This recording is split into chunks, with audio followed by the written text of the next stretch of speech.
before there were emails, before there were phones, before there were even envelopes sealed with wax. There were men with ink-stained fingers, tired eyes, and horses waiting in the dust. This is the story of the Achaemenid Empire, roughly 500 BCE, and the vast courier system that connected its heart in Persepolis to its farthest corners, from the Indus to the Aegean. It is not a story of generals. It is not a story of warriors. It is a story of scribes, dispatch bearers, and the thousands of copies that held an empire together. And at the center of this surprisingly boring but vital machine sits one object, a reed pen, Achaemenid Persia. The empire of paper trails at its height. The Persian Empire stretched over 5 million square kilometers, home to nearly 70 ethnic groups, dozens of languages, and hundreds of local governors. But it moved as one. How? Because it wrote, constantly. And it sent what it wrote with astonishing speed, from palace to satrap, provincial governor, from general to tax official, from border guard to royal court. Orders, reports, requests, and inventories flowed non-stop. Across the Royal Road, this ancient highway spanned over 1,500 miles from Sardis, modern-day Turkey, to Susa, Iran, and a rider could carry messages the full length in just 7-9 days, thanks to relay stations, resting posts, and, most critically, accurately copied dispatches. The work of the scribe, ink in the service of empire, inside a low, dry-walled room. In Susa, a scribe sits cross-legged with a wooden tray across his knees. He is not a warrior. He does not command legions. But his work is urgent. He dips a reed pen sharpened from a local marsh plant into a pot of black ink made from soot and gum. Before him lies a thin parchment sheet made from flattened animal skin. To his right, a sealed tablet bearing the original royal order. He begins to copy. Slowly, carefully, letter by letter. The words must be exact. No flourishes, no errors, no interpretations. The language is Old Persian, but the courier network also relied on Aramaic, which served as the empire's administrative lingua franca. Some orders were even copied into Elamite or Akkadian depending on the region. So the scribe writes, and behind him, another scribe reads the original aloud. It's not fast, but it is methodical, and in that slowness lies the empire's speed. Dispatch. Stations. Where copy meets courier once the copy is complete. The parchment is rolled, sealed, and tied with thread. The seal, a small clay token pressed with the official stamp of the scribe or office, guarantees authenticity. Then the message is placed in a leather satchel, handed to the next available angaros, a mounted courier, lean and quiet, waiting, under an awning nearby. He does not read it. He only rides. The Royal Road has rest stations every 15-20 miles. There he hands the sealed satchel to another rider, who takes the next stretch. This relay system allows the Empire to move information faster than any single man could, without ever exhausting a horse or a rider. But none of it works unless that first copy is correct. Errors were a national threat. An incorrect copy could mean disaster. A tax order missing a digit could bankrupt a town. A border troop reassignment miscopied by a day could cause an ambush. A diplomatic letter addressed to the wrong satrap might trigger offense. So scribe schools were strict. Young students spent years learning not just how to write, but how to copy, how to control ink flow, how to measure margins, how to sharpen a reed so it didn't tear parchment. Mistakes were often met with fines. Repeated errors meant dismissal. And in the highest offices, execution for forging or altering royal decrees. Accuracy, even when dull, was survival. Paper, parchment, and clay, a toolbox of tedium. Not all messages were written on parchment. Depending. On purpose, scribes used clay tablets impressed with cuneiform for permanent records, wooden writing boards coated with wax for short-term notes, parchment or papyrus, for fast and long-distance dispatches. Each medium required its own tools, posture and timing. A message intended for a military governor in Bactria might be copied 3 times, once on parchment for speed, once on clay for record keeping, and once on wood for court backup. Each version checked, each word cross-read, each seal applied. By hand. It was paperwork, but with geopolitical consequences. The unseen war behind the war in 480 BCE, as Xerxes prepared to invade Greece, his commanders relied heavily on dispatches. Supply chains stretched across deserts. Naval timetables depended on synchronized updates. And somewhere behind the battle lines, unknown scribes were copying ship tallies, rewriting food distribution charts, translating orders into regional dialects, sealing dispatches to outposts. In Thrace and Lydia, when a cavalry column arrived just in time, when grain reached a starving city, it wasn't just strategy. It was stationary, unresolved thought as one Angaros departs from the Susa post station, satchel tied tightly, horse hooves muffled by sand. You pause beside the scribe still sitting under torchlight. His hand shakes slightly. His reed pen needs sharpening. His third copy of the same order is nearly complete. You wonder, does he know how far this letter will travel? Does he care what it says? Or is it enough just to write it perfectly? The second stage of the dispatch system isn't glamorous. There are no cheering crowds, no banners raised, no applause for perfect handwriting. Only sand, saddle sores, and silence. But for the Achaemenid Empire to function, the dispatch system had to do something far more difficult than gallop across a continent. It had to inspire obedience, from one city to the next, from one language to the next, from one level of command to another. And that obedience was forged not with swords, but with seals. Every message was also a command in the empire's administrative framework. A letter was never just information. It was often a command. Whether sent from Darius, Xerxes, or any royal agent, a dispatch demanded compliance, not conversation. But Persia was vast, and persuasion was slow. So the key to fast obedience wasn't who wrote the letter, but how it was sealed. The clay seal token, shaped like a lentil, often baked hard, was the official symbol of truth. A triangular seal might mean military dispatch. A cylinder, seal impression with the royal lion and bull motif, meant from the king himself. A flat seal with wedge inscriptions might represent a local satrap with tax authority. Officials did not argue with seals. The moment it was broken and the script recognized, the action began. The seal room, where authority was pressed, not spoken. In major palaces like Persepolis, there was an entire chamber dedicated to seals. Small wooden drawers stored them by official office. Each seal had to be signed out, stamped in a log, and returned after use. Using a seal without authorization was treason. Dropping one could mean dismissal. A lost seal? Possibly execution. Each scribe didn't have his own seal. He used the one assigned to the office, meaning the office itself was speaking through the letter, not just the man. This created continuity. Even if a scribe died, his replacement could press the same authority. In a way, the seal was the first institutional voice. An empire speaking with one symbol, no matter whose hand moved the pen. Relay riders. The Angaros of the royal road while. Scribes filled the pages. It was the Angaros, the elite mounted couriers, who gave the words flight. Herodotus famously wrote, "Neither snow nor rain, nor heat nor darkness of night stays these couriers from the swift completion of their appointed rounds." Each Angaros rode only one day's distance. At the relay post, he handed the sealed dispatch to a fresh horseman, along with a coded marker proving he had received the message properly. The royal road relay system ensured that no single man had to cover vast distances, making it reliable, not just fast.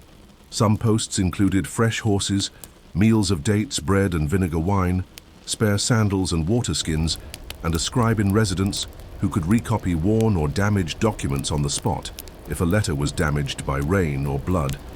Not uncommon during wartime, it could be recopied and resealed using backup tokens stored on site. Even in motion, accuracy was enforced. Local translation, one message, many tongues. One of the Persian Empire's administrative miracles was its linguistic flexibility.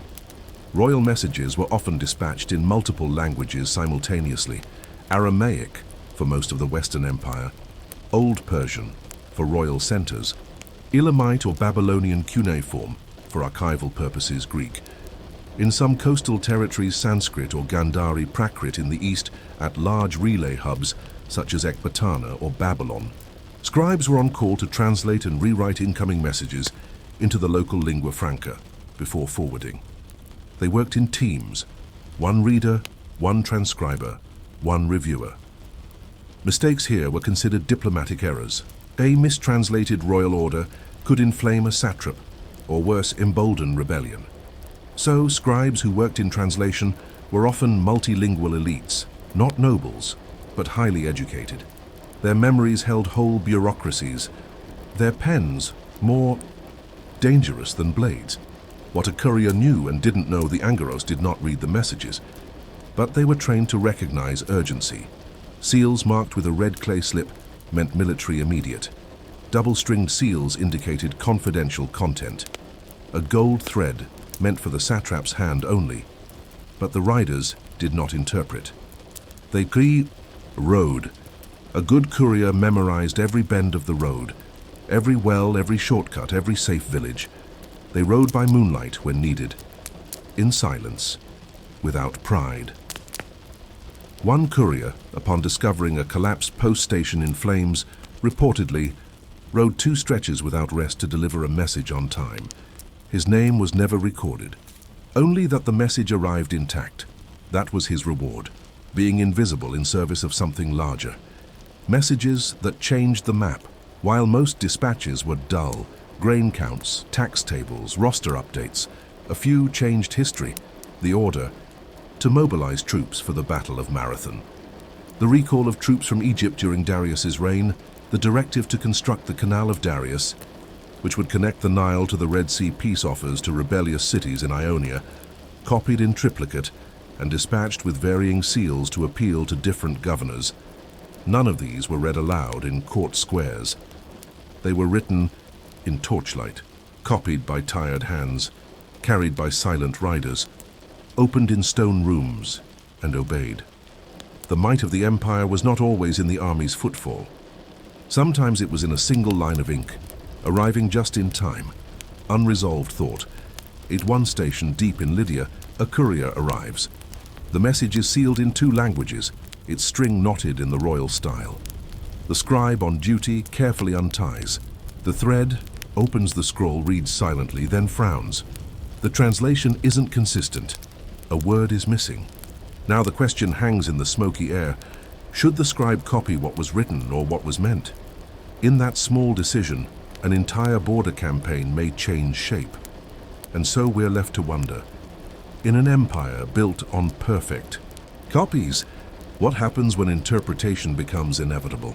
The dispatch has been sent, the seal broken, the orders received, but even as the courier vanishes into the next sunrise and the scribe replaces his pen in its reed case, a deeper truth remains, one that whispers quietly beneath the surface. Of every recorded empire, paperwork lasts longer than battle, and those who copy and carry it, however forgotten, shape the rhythm of civilization itself. Archiving the empire, in the halls of Persepolis, beyond the reception courts and audience rooms, lay a chamber few visited and even fewer noticed, the fake. Archive vaults. Here on stone shelves and under waxcloth covers, thousands of clay tablets and scrolls rested. Many had no decoration, no poetry, no signature. Just lines of ration records, supply movement, troop counts, and diplomatic decisions. It was here that the copies of important messages were kept, not the originals. The original, once sent, belonged to distance and fate. The copy was for memory, and memory to the Persians was a physical thing, etched in hardened clay, pressed with the truth of a seal. Archivists dusted the tablets regularly. Insects were kept away with oils and burned resin. Mice were chased from the parchment with cats gifted by Egyptian envoys. Fire was the constant fear. But even in this quiet place, empire pulsed, because without the archive, there was no continuity. And without continuity, there was no rule. What a mistake could mean in 423 BCE, a conflict arose between 2 satraps over the taxation of border villages. Each claimed to have received orders authorizing their control. Each produced a document. Both bore seals. But one letter had an error, just one line copied out of sequence. The king's scribes were summoned to verify the original language. The decision took weeks. Armies mobilized. A confrontation was only narrowly avoided after a third, unbroken, original was found in Susa's vaults. This was no isolated incident. Throughout Achaemenid history, the fate of regions turned on copied text. And so scribes were trained above all in two things: accuracy, humility, because to change a word could change a war, and to know too much of what one copied could be dangerous. The ethics of the ink-stained hand, unlike poets, priests, or even merchants, the royal scribe was bound by silence, not because he was unimportant, but because his work only mattered when he disappeared behind it. He was not to annotate, not to interpret, not to gossip. He was to copy, one word at a time, one page at a time, one life depending on it at a time. It's said that a scribe in Ecbatana once added a phrase to soften a harsh order to a local governor. He thought he was helping prevent rebellion. Instead, he was executed because the Persian administrative system was clear. The word of the king is not your instrument. The roll of ink in holding the line. You imagine now the path of a dispatch, sent from Persepolis to a distant outpost in Egypt, copied onto parchment, sealed with the satrap's official emblem, carried by Angaros across dusty plateaus, translated at a desert relay station into demotic script, read aloud to a local commander, obeyed within a day, all without a single battle. No sword drawn, no gold paid, just ink, seal, and discipline. And in that we see the real miracle of empire. Not its victories, but its ability to repeat itself, to stay consistent, to remain legible across time and geography. Faded scripts that still speak centuries. Later, when Alexander the Great marched through Persia and eventually burned parts of Persepolis, he found these archives. Some were destroyed, others scattered, but many tablets, especially those on clay, survived in buried vaults. They were rediscovered in the 1930s, not in battlefields, not in tombs, but in storerooms. Thousands of tablets, still stamped with seals, still readable, still dull. Records of wool distribution, goat census reports, salt trade permits, orders to deliver 400 leather bags to the army at Sardis. These weren't epic. They were persistent. They proved something historians have only recently come to appreciate. The endurance of an empire lies not in its monuments, but in its margins. Legacy. From quill to bureaucracy, the Persian courier and dispatch system directly influenced later empires. The Romans built roads inspired by the royal road. The Byzantines used seals in administrative communication. The Ottomans copied the structure of multilingual scribes. The British Raj mirrored the concept of regional messengers and translation. Clerks, even today, when a modern ministry issues a policy memo, it follows a distant echo of the Persian model. A core order translated across departments, copied, verified, stamped, dispatched, delivered, filed. We still depend on silent systems. Still ride on the back of those who don't speak. Just copy. Final reflection.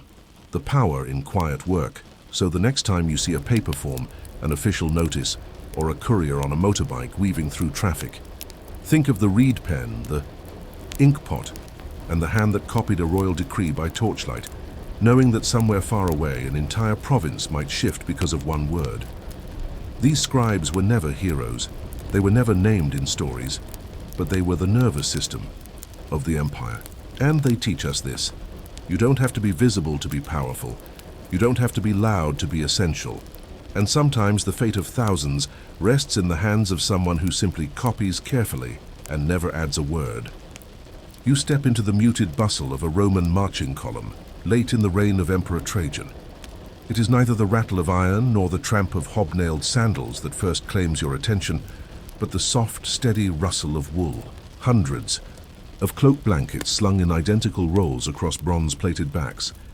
Each roll looks deceptively casual, yet every fold, tuck, and cinch has been rehearsed so thoroughly that it feels less like packing and more like ritual. It begins at dawn, when the preco's horn sounds and the contubernium, an 8-man tent group, rouses itself from sleep. In the half-light, a legionary named Marcus Flavius Rufus squats beside the communal fire pit, coaxing the last embers into a glow just strong enough to chase the dew from his grey-brown sagum. The blanket is coarse Iberian wool, about 6 Roman feet long, heavy with lanolin and the smoke of a dozen previous bivouacs. You run your fingers along its edge, unlined, unhemmed, but remarkably tough. The high twist yarn traps air. The natural oils shrug off drizzle. Most importantly, it folds the Roman way. Why folding mattered in Polybius's account of Republican armies, the daily march order devoted nearly as many words to baggage as to battle. A misplaced pot or carelessly draped cloak could jam the long snaking line for hours.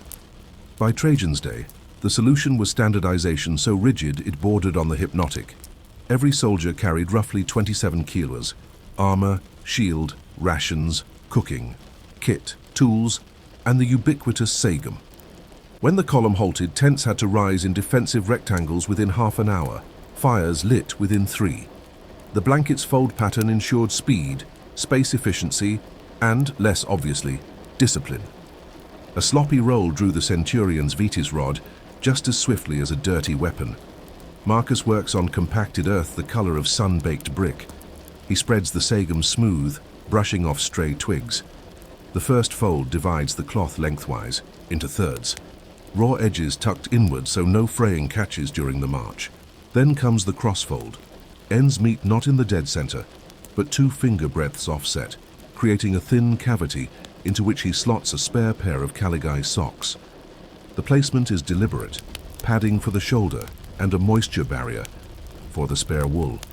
You watch the gestures repeat in small echoes all along the camp street. 8 blankets per tent group, 60 contubernia per legion, every man folding by instinct. Material culture of monotony. Wool, linen cord, wooden toggle. Simple materials, but each tells a wider economic story. Iberian wool traveled by mule to Tarraco, then by grain ship to Ostia, then up the Tiber to warehouses where state contractors measured and cut. The legion's quartermasters issued fresh blankets only after 3 years of field wear, unless moth damage argued for replacement sooner. The cords came from Egyptian flax, twisted in river villages north of Alexandria, proof that an empire's reach touched even the humblest campsite. Marcus's cord bears the faint purple stamp COH7G, Cohort 7, Century Gamma, inked by the scriba earlier that spring. Roman bureaucracy loved stamps. On lead water pipes, bread loaves, even the legionaries' bedding. Losing blanket or cord meant deduction from pay, roughly 2/3 of a month's stipendium. Worse, it marked a soldier as careless, a taint not easily washed away, folding under pressure. The morning roll is fast. The test comes at twilight, after 20 miles of dust. Tonight the legion halts on the banks of the Drava River, pushing toward the Parthian frontier. Spears plant in rhythmic thuds, marking the grid. Via Quintana, via Principalis, Intervallum. Within minutes, Marcus's contubernium unpacks. The blanket unfolds in reverse order, cord unlooped, rolls loosened, the rectangle shaken vigorously to dislodge grit. Each man's sagum becomes both ground sheet and cover, lining the interior of the small leather tent that 7 comrades will share. One soldier always assigned sentry duty. You kneel inside and feel how the wool deadens exterior sounds, soaking up the clang of hammer on peg. The faint sheep lanolin scent mingles with smoke from the portable focculus brazier, producing an aroma equal parts barn and hearth. This is the smell of Roman campaigning. Fatigue wrapped in wool. Blanket as shield cold. Is the enemy here, more lethal than arrows? Tacitus reminds us that Varus's legions perished in Germanic woods, not solely from ambush, but from exposure after panic scattered their baggage. A well-folded sagum repels sleet. An ill-folded one traps damp and saps morale. Marcus recalls the veteran Decanus's mantra, humidum vincit animum, moisture conquers the spirit. That is why he folds edges inward. Water runs off the outer surface, never wicking along open weave toward socks and tunic. When the bread ration is chewed down to a crust, Marcus slips the remaining piece into the same shoulder pocket that earlier held socks. The bread warms by body heat, softening by dawn. Such tiny comforts accumulate. the invisible cement of legion cohesion. Discipline through detail Vegetius, writing a century later, would claim that the loss of Rome's western armies began when recruits stopped learning to dig camps nightly. But dig implies more than shovel. It is routine order blanket folds included. A centurion can scan a street at morning inspection, and by the regularity of wool rolls, know whether his men are battle-ready or complacent. The sagum becomes a barometer of morale. Marcus's cohort commander, a stern Spaniard named Lucius Aelius, quietly rotates the roles on random days, left shoulder one week, right the next, forcing muscle memory to reset. Uneven wear weakens cloth, alternating sides doubles lifespan. You see in this a philosophy of preventative maintenance centuries before the term existed. The geometry of sleep. Inside the tent, 8 men lie head to toe in a pinwheel, cloaks overlapping like shingles. The folds that seemed purely utilitarian, hours earlier now dictate warmth flow. Wool layers double around kidneys and lungs, thin near feet where an extra pair of socks suffices. Snoring begins almost instantly. The legion marches at first light. But you remain awake, noting how even unconscious bodies respect the blanket lines set earlier, evidence that habit outlives wakefulness. A drizzle patters the leather roof, then stops.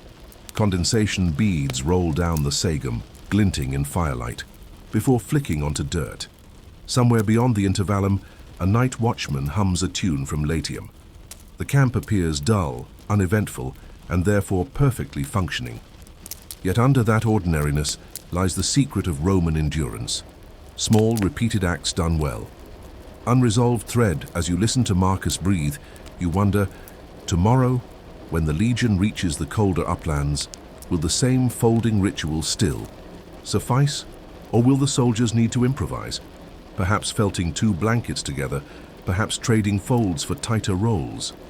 In other words, can practice adapt when climate and campaign both harden? The sun never quite rises in the uplands. It glows behind pale clouds, casting long shadows across the frost-laced stones.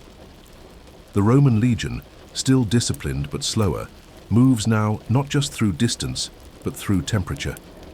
The same blanket that offered comfort beside the drava must now perform in near-freezing air, on ground so cold it cracks beneath a hobnailed boot.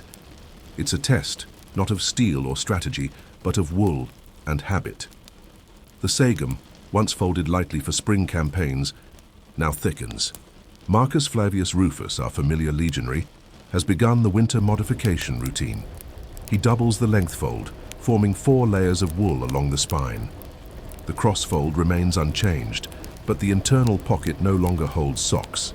It holds a clay pebble, gently warmed by the cook fire and wrapped in linen. This is not regulation. This is survival. Winter in the Empire's shadow it is the 2nd week of November, and the legion is encamped along a mountain route once used by Illyrian raiders. Snow dusts the hills. Supplies are late. Rations have been cut, but the tents still rise at the same angle. Fires are lit with the same wood-gathering patrols.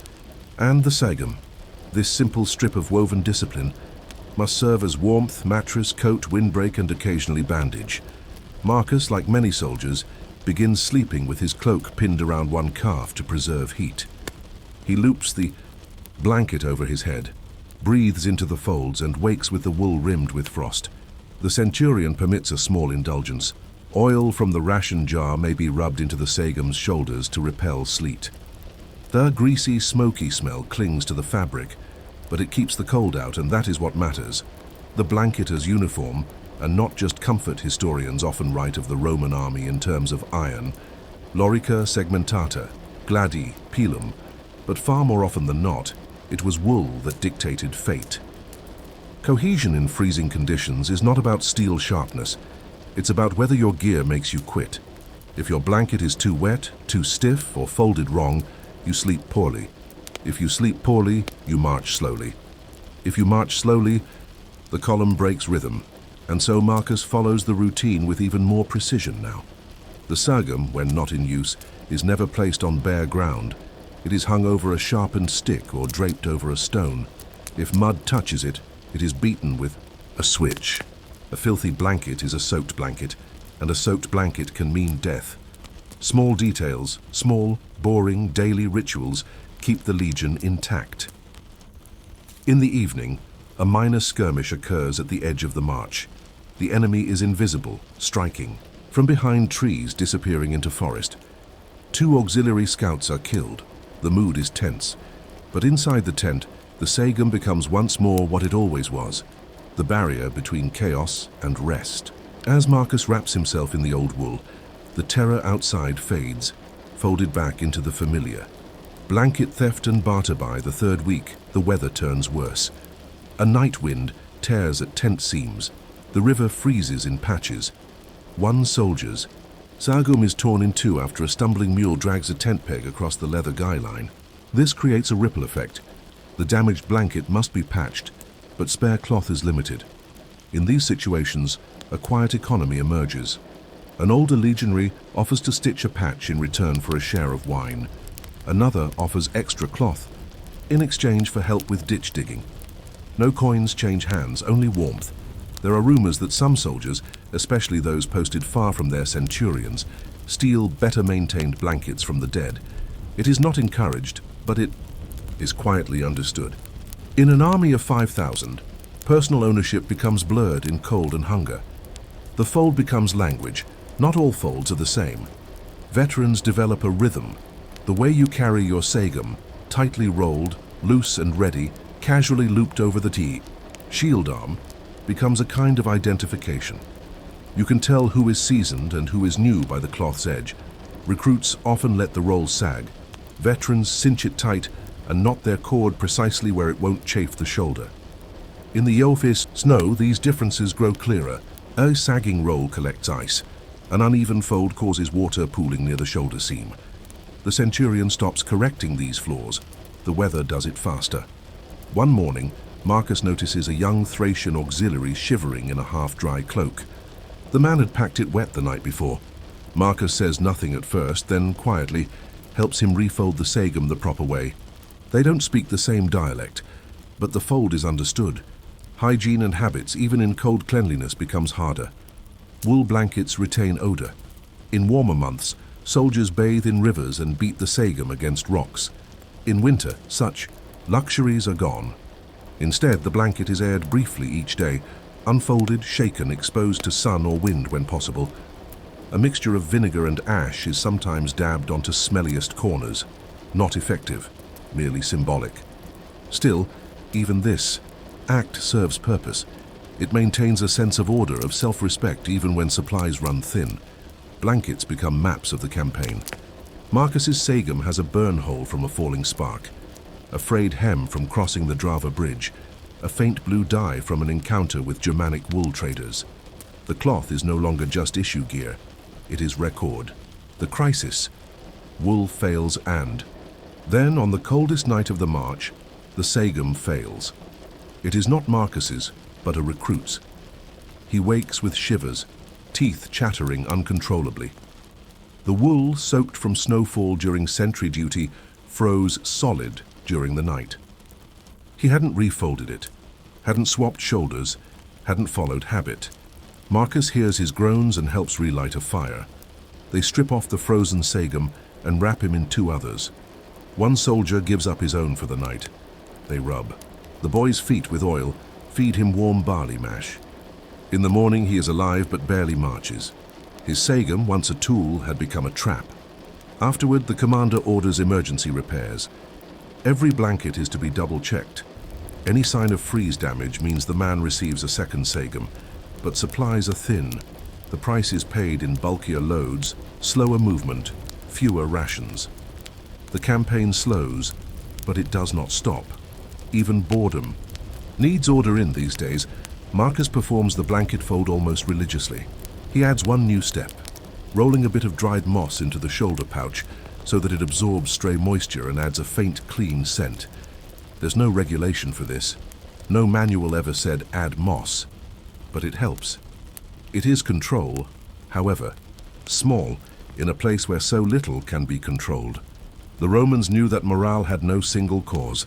It was not banners, not speeches, not even victories. It was the dozens of invisible things that worked silently in the background, dry feet, folded cloaks, routines maintained despite snow, and so the sagum becomes more than wool. It is ritual.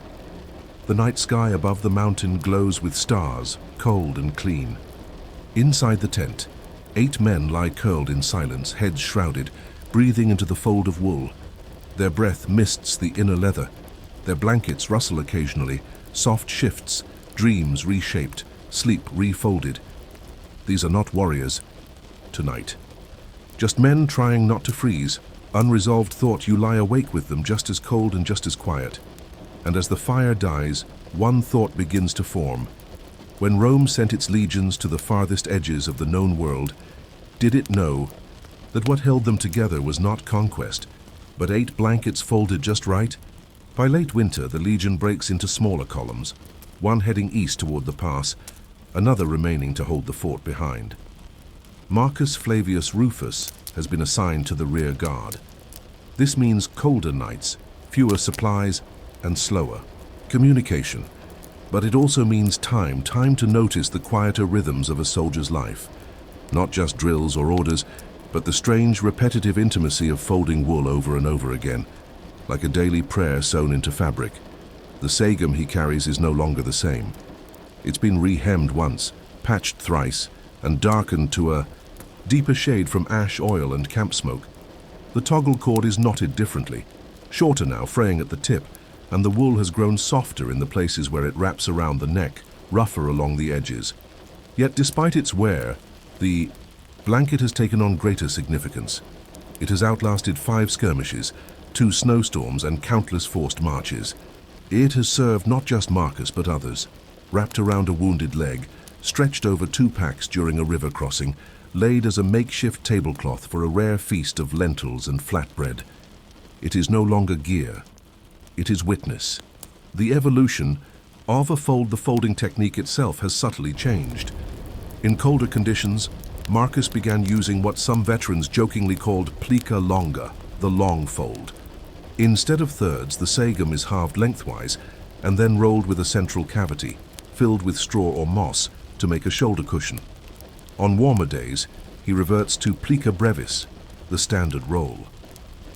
Other soldiers begin copying his method, not out of command, but imitation. It spreads not by rule but by observation. Like any effective adaptation in a close-knit community, before long the centurion himself asks Marcus to demonstrate the folding method to newer recruits. There is no ceremony, just a quiet gathering, near the supply tent, where 8 young men kneel and watch as Marcus lays out his sagum, fingers moving slowly, deliberately, as if weaving safety into each crease. Not too tight, he says. Or it traps heat in the wrong places. Not too loose, or you'll lose the shape. No one writes it down, but all of them remember. The sagum as military doctrine historians rarely mention this part of military life. They focus on battles, generals, terrain. They write of Rome's brilliant tactics, the construction of roads, the logistics of grain shipments and supply chains. But behind all of it was the expectation that soldiers would endure. And endurance was taught not just by shouting orders, but by teaching a man to prepare for sleep in the right way, to roll up each morning with a dry back and a clear route to warmth. Roman training emphasized disciplina, yes, but that discipline was embedded in repetitive, unglamorous habits. How to pitch a tent in under 10 minutes, how to boil grain with muddy water, and, of course, how to fold a blanket without delay, without error. You could look at a line of sagum rolls and tell if a legion was ready to win or lose. Retirement of a blanket. Eventually all blankets wear out. Marcus's sagum reaches its final days when a tear opens across the middle seam, nearly splitting it in 2. The standard says such gear should be burned and replaced, but Marcus, now a senior decanus, asks the quartermaster to transfer the sagum to non-combat use. For the rest of the campaign it becomes a horse blanket, then a ground mat, and finally a windbreak cover at the medical tent. No one salutes it. No one records its fate. But in its last roll, it shelters the wounded from evening drafts. Quietly, steadily, like always, Marcus receives a new sagum. It smells of fresh wool, stiff and yellowish in tone. It folds awkwardly at first, but he adjusts. The first thing, He does is loop the toggle cord just as he did before, matching the angle, the twist, the fold. One pattern ends, another begins. Blanket ghosts. Memory and morale years later, after his discharge, Marcus will still fold his cloak the same way.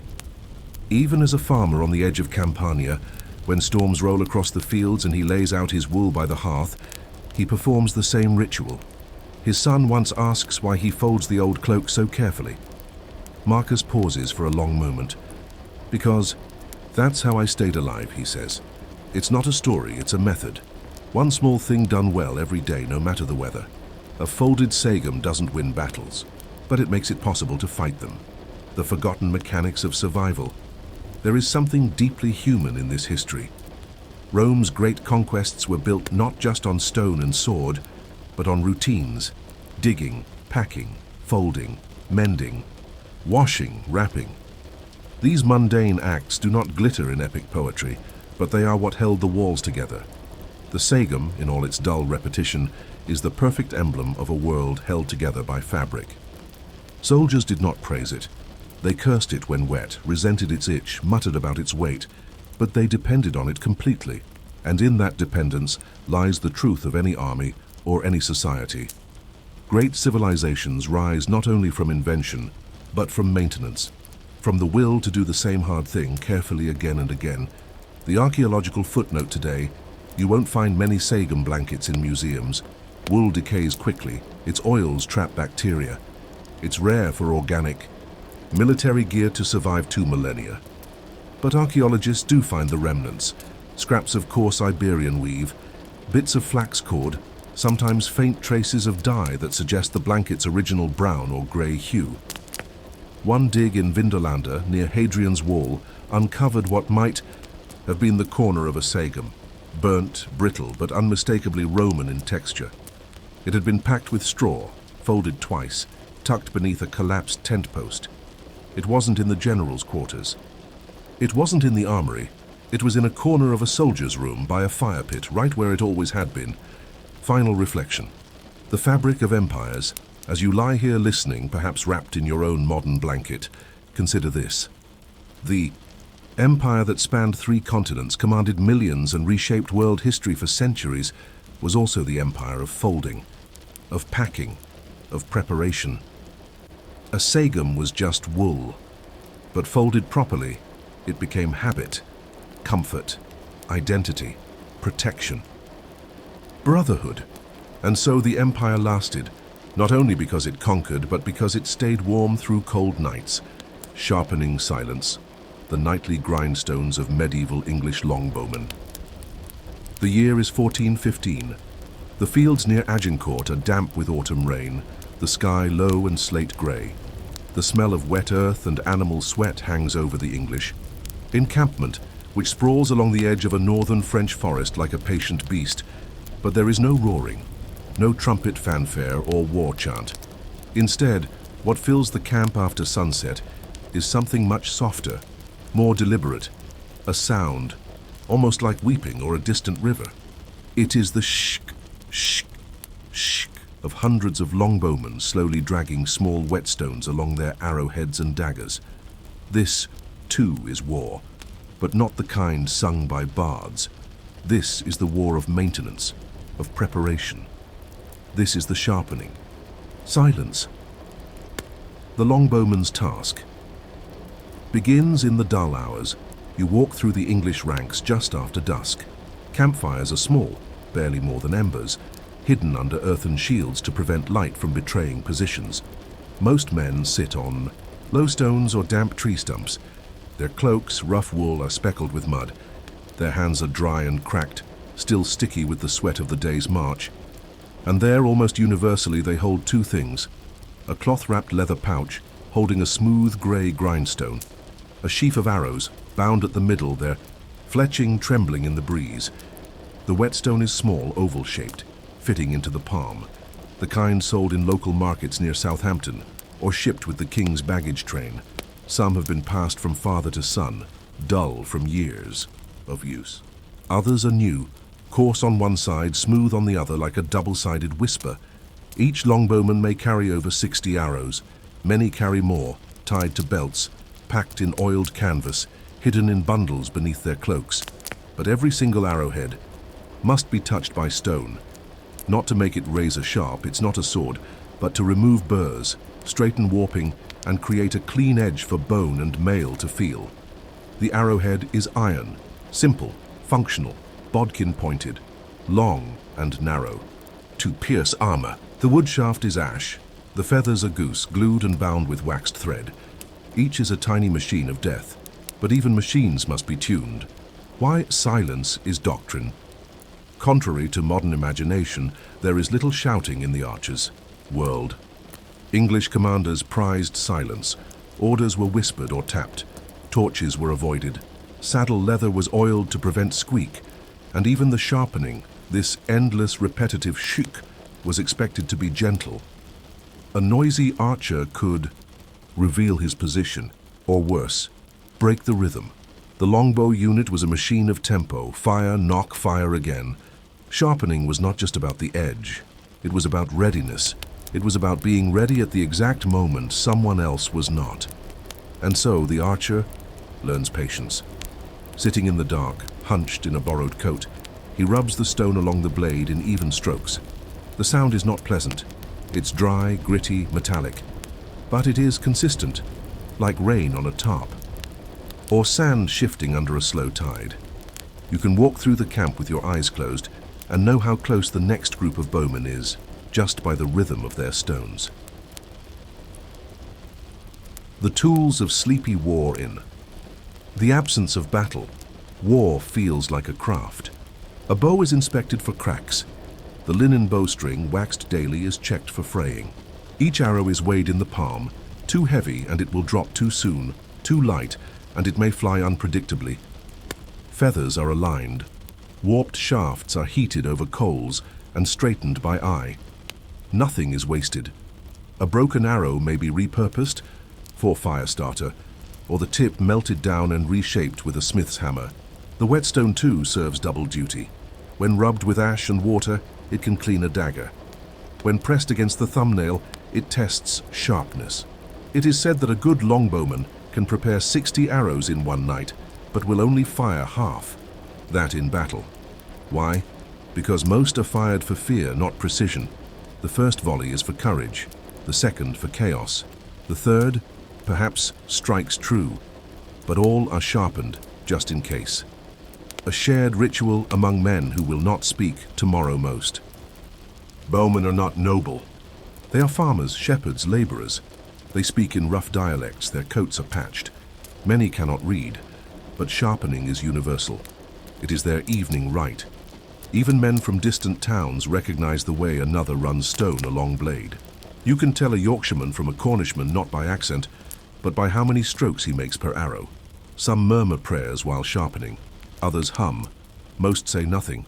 Tomorrow may bring combat. Some may not live past noon. But tonight they sharpen, slowly. And if you listen closely enough, the entire English force sounds like wind through reeds. The arrowhead as identity. No two bowmen sharpen the same way. Some shape their bodkins to a needle-thin tip, nearly surgical. Others widen the edge, trading penetration for cutting damage. Still others flatten the point, making what's known as a swallow's tongue, a broadhead not meant for armor, but for horses or unarmored men. And then there are personal touches. Some etch small lines onto the shaft, marks of kill counts, or loved ones. Some smear wax on the tips or dip them in oil to keep rust at bay. One man, it said, paints the base of his arrows red, not for intimidation, but so he can find them later, buried in mud. The whetstone is part of this personalization. It is the quiet tool behind all the flash and noise of the archer's myth. It is what turns mass-produced iron into something deliberate, prepared, unresolved thought. You crouch beside one archer, a lean, hollow-cheeked man with wind-chapped hands. His stone moves slowly, lovingly, over a narrow tip. He does not look up. His blanket is drawn over his shoulders. His arrows are laid in perfect rows. You think to ask, why bother? Why polish every arrowhead when you know they'll be fired and lost in seconds, buried in dirt or snapped under boots? But you don't. Ask. Because deep down you already know. The night deepens. Somewhere across the hills, French cavalry patrols shuffle and snort in their sleep. But here in the English camp, things remain still, save for the grinding whisper of whetstones and the low creak of bow staves being tested by hand. In this second act of preparation, attention turns to the longbow itself, not just the arrows. The yew-stave is 6 feet long, sometimes more, and must curve evenly, bend without warping, and snap back into place with a force that would break a lesser tree. But it too must be maintained. And so now, as the arrowheads lie sharpened in quiet bundles, the bowmen kneel with another ancient tool, a length of string and a sense of touch. Tending the yew. The bow as a living thing yew is not dead wood. Even after cutting and seasoning, it remains fibrous, unpredictable. The outer sapwood is pale and springy, while the inner heartwood is dark and strong. English bowyers prize this natural duality. It gives the longbow its punch. But that duality also makes it delicate. Neglect it and it cracks. Over-tighten the string and it warps. Let it dry too much and it splinters. So each night the bowman inspects the stave. He runs his palm down its length, feeling for micro-fractures or warmth in the wood, a sign it's under tension. The bow is not always strung. To leave it bent for hours invites fatigue. It is strung in morning, unstrung at night. Many bowmen carry beeswax. They rub it into the stave to protect it from moisture. Some carry cloth to wrap the bow when it rains. Others go further, storing the stave near their bodies to keep the wood warm overnight. It's an odd image, soldiers sleeping beside their bows like pets. But to them this is a matter of trust. Their lives depend on it. The bowstring. A thread of life bowstrings are often overlooked in stories, but they were the hidden vulnerability of the English war machine. Each string is made from hemp or flax fibers, spun tightly and rubbed with beeswax to repel water. Some elite archers carry spare strings tucked into oilskin packets, others loop them under hats to keep them dry. But all strings must be tested, nightly.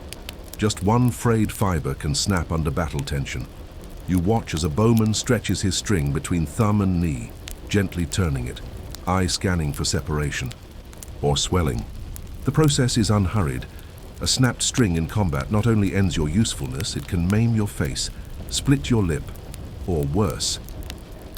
Tension is checked by feel, by sound, by instinct. A seasoned archer plucks the bow softly. The twang is muted, but deep, like a kettle drum in the fog. Too tight and the pitch is sharp, too loose and the sound dies short. You don't need a lute tuner. You need ears trained by 1,000 evenings. Arrow storage, damp earth and rotten feathers arrows are often the first casualty of poor weather. Despite their iron tips, they are still mostly wood and feather. To prevent damage, archers hang them inside tents or bind them into quivers wrapped in oilcloth. But even then, dampness creeps in. On rainy marches, some archers stuff wool into their arrow bundles to wick moisture. Others store them point down in dry sand to keep the fletching lifted. Each man has preferences, but every method stems from the same need: stability. An arrow warped by rain flies off course. A soggy feather flutters wrong. In the chaos of battle, you will not have time to correct it. The only way to survive is to prepare the night before.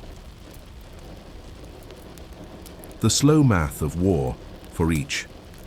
Battle estimates are made. Each archer will likely lose 10-12 arrows per minute.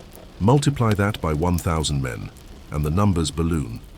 But the English know war is not just numbers. It is the quality of each arrow, the exact feel of each string, the way your arm aligns with your hip as you draw, and whether the wood will hold. When the pressure mounts, this is what fills the night. Not drama, not swordplay, but correction. An arrow trimmed, a string rewound, a bow stave tested under torchlight. Even the kings and commanders, those whose names fill history books, depend on this quiet labor.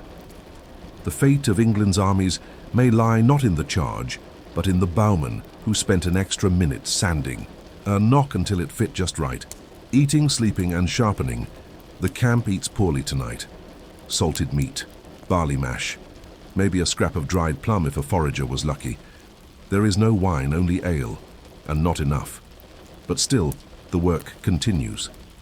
Sharpening becomes a habit, even after the arrows are honed. The stone is rubbed over and over again out of caution or boredom or belief. Some say the repetition calms the nerves, some say it kills time. You begin to notice that some archers sharpen until they fall asleep. The sound tapers off slowly, then stops, and the stone falls to the grass with a soft thud. In the morning they'll begin again, because dullness is the real enemy. The English way. At the heart of this sharpening silence is a cultural truth. The English longbowman is not merely a soldier. He is a craftsman of death. And like all craftsmen, he honors his tools. He cannot afford pomp. He does not wear polished armor. His fingers are stained with resin and oil. His boots are mismatched. His teeth may be broken, but he folds his bowstring. He wraps his arrows. He tests the grain of his shaft and the spin of his tip. And in that dedication lies his power. Other armies may ride in gleaming lines. But England's strength lies in the hunched shape of a man by the fire, grinding a whetstone in slow, even strokes. Unresolved moment, the sky lightens slightly. Dawn will come soon. One archer picks up a freshly sharpened bodkin and studies it.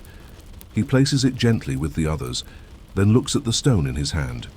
He weighs it, turns it over, puts it down, then picks it up again. You ask yourself, when the battle comes, when the moment arrives, will all of this preparation actually matter? Or are these quiet acts just a way to hold back fear, to impose order on something that cannot be ordered?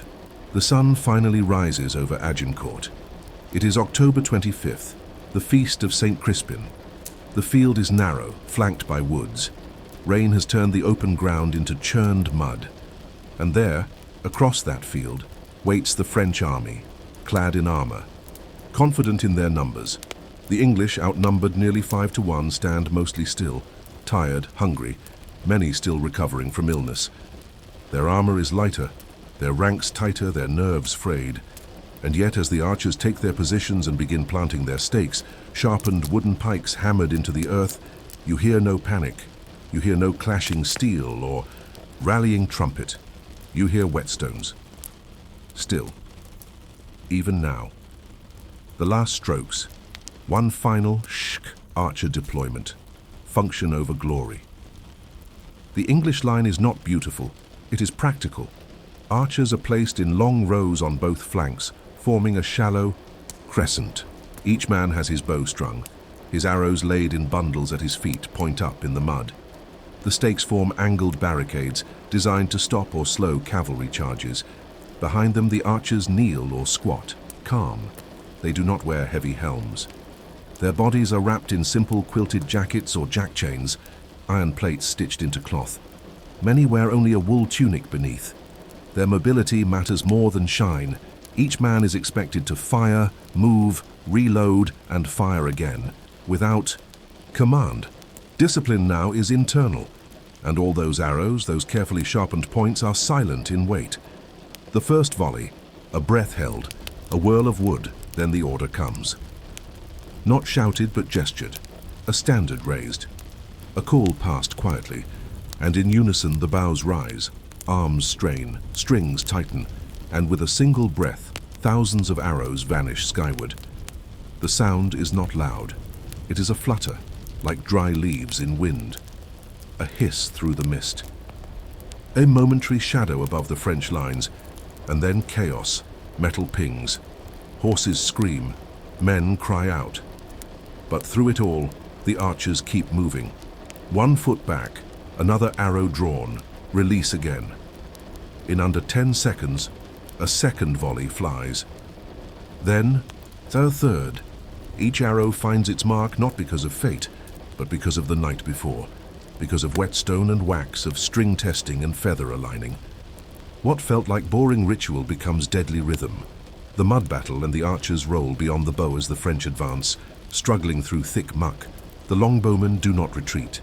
They press forward, firing even as arrows run low. Some switch to shorter range arrows. Others draw their belt daggers, prepare for hand-to-hand.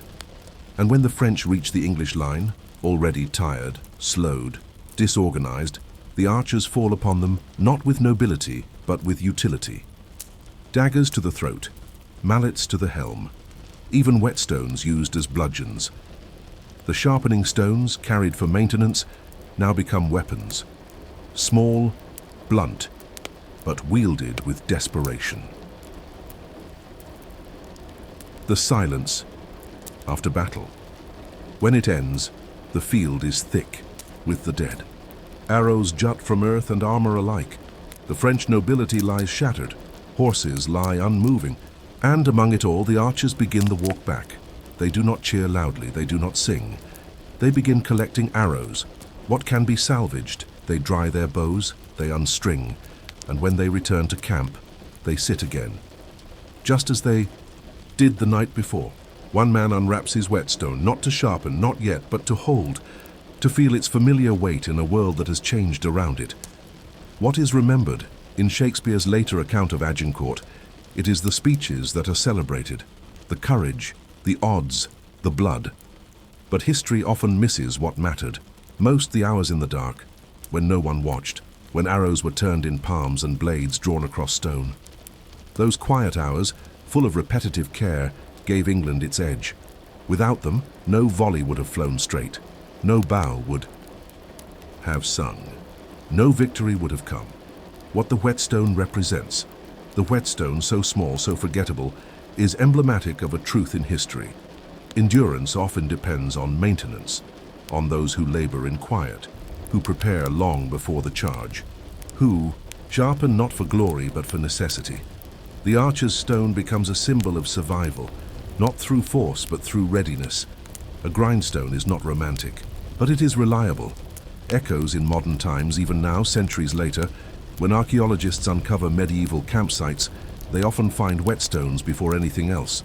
Small, worn, discarded, often overlooked, but they speak volumes. They tell us that war is not always won by might, but by those who prepare silently in the dark with slow hands and patient hearts. The next time you hear about battles and kings, think of the man by the fire, hunched in the cold, shaping steel with stone. One tiny spark of order in a world gone to chaos. Salt pork and discipline, cooking in Napoleon's Grande Armée. The year is 1807. The frost still clings to Polish fields as Napoleon's Grande Armée grinds eastward toward new victories and eventual hardship. But while history focuses on battles, bayonets, and bold strategies, another kind of war effort simmers quietly beneath it all. Pork, salted, boiled, divided. Hard bread, cracked on the knee, ration pots clanking behind carts like old bells, and one of the most underestimated forces in military history, field cooking discipline. This is not a tale of cannon fire or cavalry charge. It is a story of fat, firewood, iron pots, and how without them, empires collapse. The French soldiers' diet, simplicity by design. The average French conscript of the Napoleonic Wars did not carry a chef's palate. But he did carry, depending on supply lines and luck, a daily ration that rarely changed. 750 grams of bread, if any, salt pork or beef, a few dried legumes, often peas or beans, occasionally a handful of rice and water, always questionable on paper. This looks tolerable. In practice, it was tedious, unappetizing, and unpredictable. Bread went moldy, pork went rancid, water grew green. But the Grande Armée moved fast, so meals had to be fast. The goal was not flavor. It was fuel. What made the system work or fail was not the food itself, but the discipline behind its preparation. Salt pork, more than just meat. To understand the army's daily rhythm, you must first understand salt pork. It arrived in barrels, heavy, briny, and reeking of vinegar and decay. Salted pork could survive months in transit, but only if handled carefully. The meat was bone-in, tough, layered with fat. No soldier expected tenderness. Each morning, a group from the compagnie would draw rations. The quartermaster used dull, knives and rough scales. Meat was handed out not by taste or fairness, but by weight and timing. Latecomers got the worst cuts. Once issued, the meat was soaked in water, sometimes overnight, to pull out the excess salt. In winter, when water froze, this became a chore of endurance. Men broke ice with rifle butts just to begin softening dinner. Cooking. Fires and communal pots.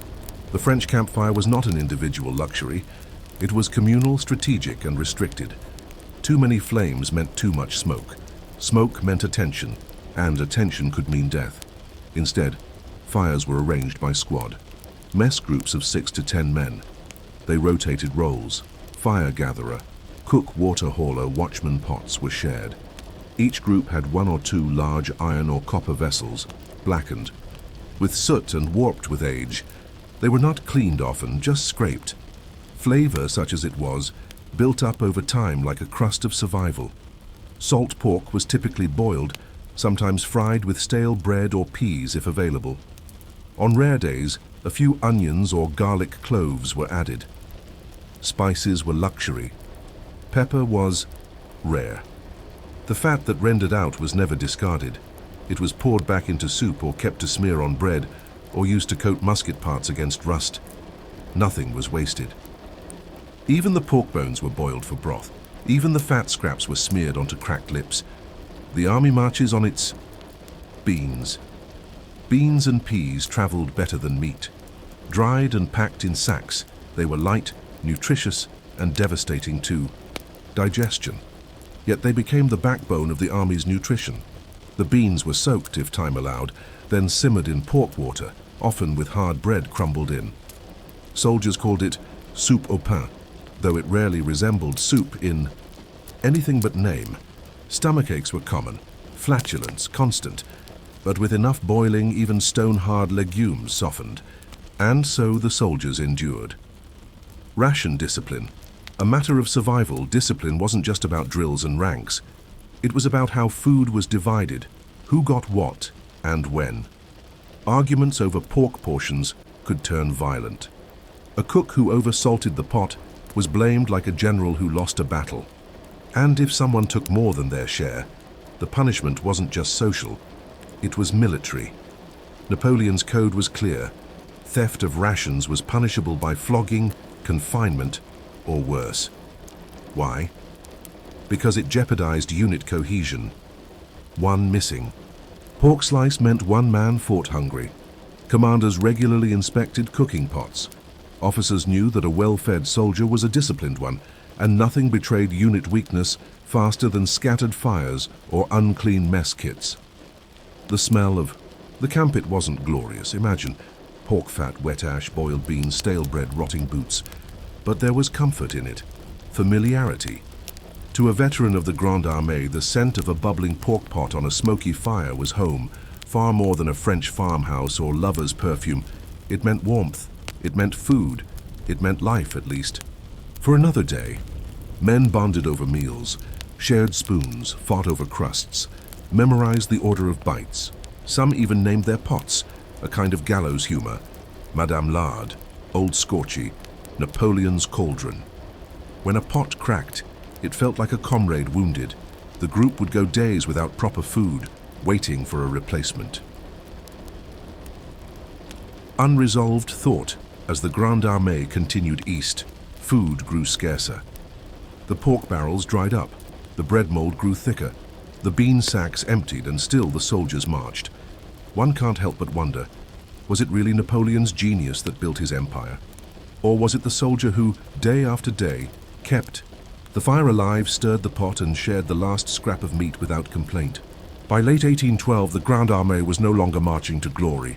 It was limping toward ruin. The Russian campaign had unraveled into chaos. Snow, starvation, and scattered supply lines had turned the once proud columns into disoriented clusters of frostbitten men. But even now, even as thousands died not from battle but from cold and dysentery, a strange thing persisted. Soldiers still tried to cook, even if the rations were gone, even if the pots were cracked, even if there was nothing left to boil but hope and bark. Because cooking wasn't just about food anymore, it was about routine. And in war, routine was sanity. What happens when the pork runs out? The barrels stopped coming weeks ago. Supply carts stuck in the mud, then the snow, then silence. The salted pork, already too salty, had disappeared first. Then the beans, the bread, the coarse flour. Some units turned to horse meat. Officers gave orders to butcher the slowest animals. The hooves were burned down for broth, the hides roasted for chewing. In extreme moments, the leather from boots was soaked and simmered, not nutritious but warm. Without pork, soldiers used whatever they could find to flavor water. Bits of burnt hay, ash, birch bark. Sometimes they would boil old pork barrels, scraping the salt crystals off the bottom to make a briny broth. The result was barely edible, but it felt like food. The death of communal cooking had once been a shared ritual. By 1812 it became isolated. Too cold to gather, too risky to share, firewood was scarce. Smoke attracted raiders. Instead of one fire per mess, there were now scattered embers behind rocks in tree hollows, dug out snow pits. Men huddled around twigs. They burned rifle stocks. Firing was no longer possible, but cooking, briefly, still was. Without shared pots, men improvised. Helmets turned into boiling pans. Musket barrels were heated and filled with snow to melt water. Bayonets became skewers, driven into frozen meat over open flame. What was once routine became desperate. Invention. Campfires as beacons and bait fire became a liability. Russian skirmishers watched the dark for glows. Any flicker might mean an ambush. Napoleon himself forbade open flames near major encampments, issuing orders to dig mute fires, small pits lined with rock, barely visible from a distance. Soldiers began to dig cooking pits deep into the snow, covering the tops with cloaks or brush. Smoke was trapped. The warmth stayed close to the earth, but it was a slow process. Melting enough snow for tea took hours. Boiling water took longer. And sometimes a fire meant death. Men who lit one too brightly were sometimes found by morning, with throats cut and rations gone.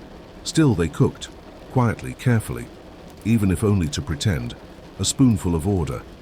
There are records, journal entries mostly, that tell of soldiers who measured their cooking times by song. One lieutenant wrote, "Boiled snow with bark for 4 verses of La Marseillaise. Add horse marrow at final refrain." It was not a joke. It was a system. They had no clocks, no thermometers, no thermoses, but they had rhythm, memory, and the stubborn belief that even if the pork was gone, the method could remain. Some carved personal spoons from pine twigs. Some scratched tally marks onto their mess cups, recording each day they ate something warm. This was discipline without direction. It was all they had left, the kitchen of desperation along the Dnieper. Survivors built makeshift canteens inside half-frozen churches and barns. Fires roared inside these temporary kitchens, using doorframes and broken wagons as fuel. Whatever could be gathered was added to the pot. Horse blood and flour to make blood soup. Crushed bones and marrow lichens scraped from stones. Occasionally, a dead bird, shared between 10 men, and always they boiled it. Because boiling meant safety. Boiling meant warmth. Boiling killed parasites, even if only partially. More importantly, boiling gave time to wait, to think, to believe in the next. Bowl the fall of the mess routine. In earlier campaigns, French soldiers had mess rosters, a rotating cook schedule. One man gathered wood, one fetched water, one prepared the pot. 2 stood guard. By the Russian winter, these rosters collapsed. There were too few men, too little energy, too much death. Instead, small pairs or lone survivors cooked alone, out of sight. If they had food, they hid it, not from the enemy, but from comrades. Because hunger had become cruel. And the line between friend and thief, soldier and scavenger, was growing thinner every day. Still, the act of cooking, even in secret, gave structure. It reminded a man he was still a soldier, not a ghost. Napoleon's irony, victories measured. In empty bowls, Napoleon's early campaigns had prided themselves on speed, strategy, surprise. His army could live off the land, seize what it needed, march farther and faster than any other. But in Russia, the land gave nothing. And so, the men who had once sung over bubbling pork stew now gnawed bark in silence. Yet even Napoleon understood the symbolic weight of food. In one of his field letters he wrote, "An army may lose a battle and still win a campaign, but take away its fires and its bread, and you have already defeated it." By the time the remnants of the Grande Armée Crossed back over the Niemen River, fewer than 100,000 remained, and most of those who lived had not eaten properly in weeks, but they remembered the pork, the bread, the warmth, and what it meant to be fed. Unresolved thought. In the years after the retreat, many surviving veterans refused to eat pork again.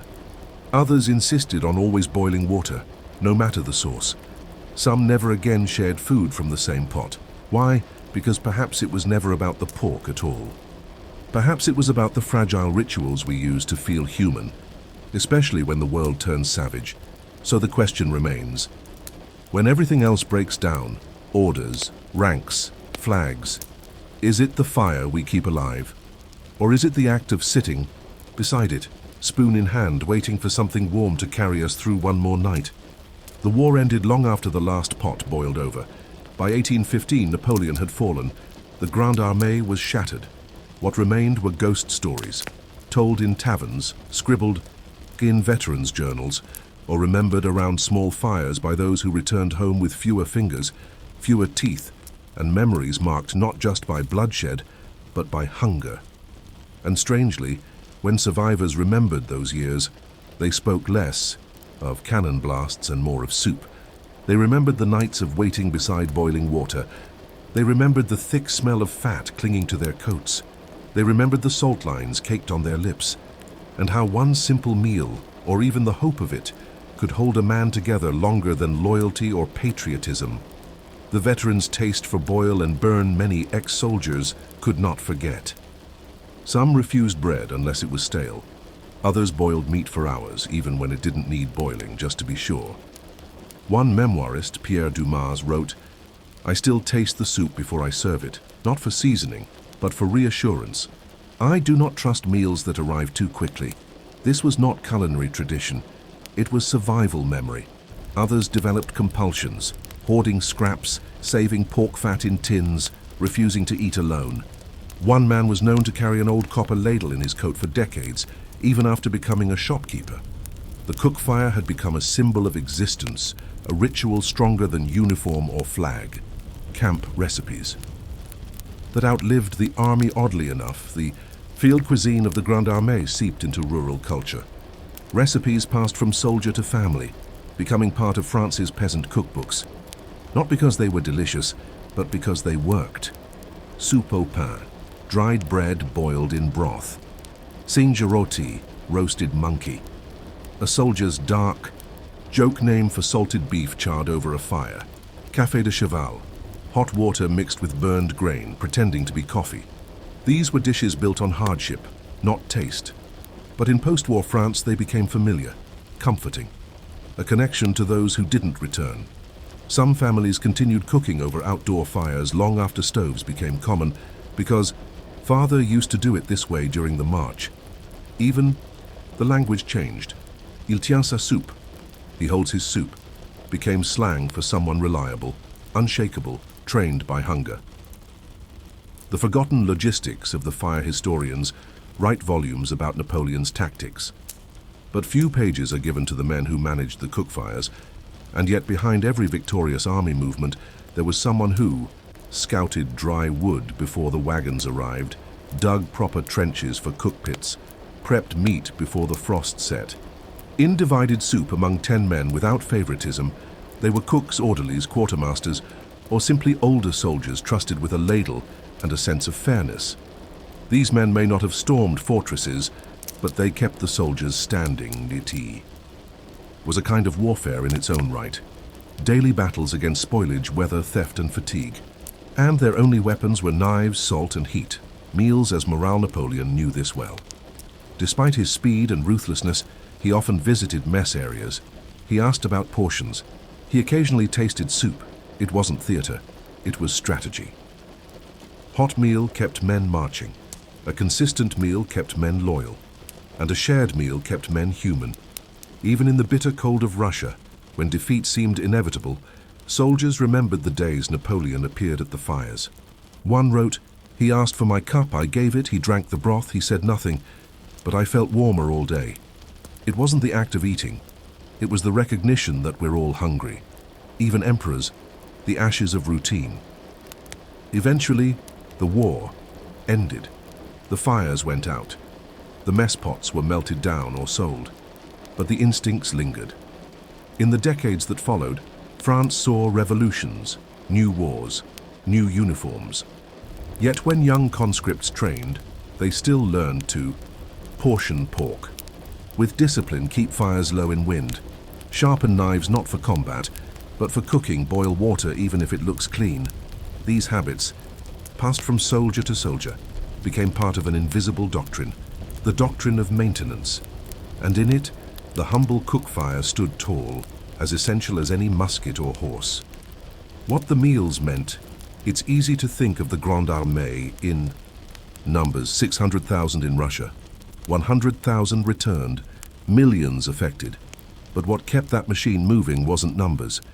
It was men who, even at their weakest, clung to fire and meat and method.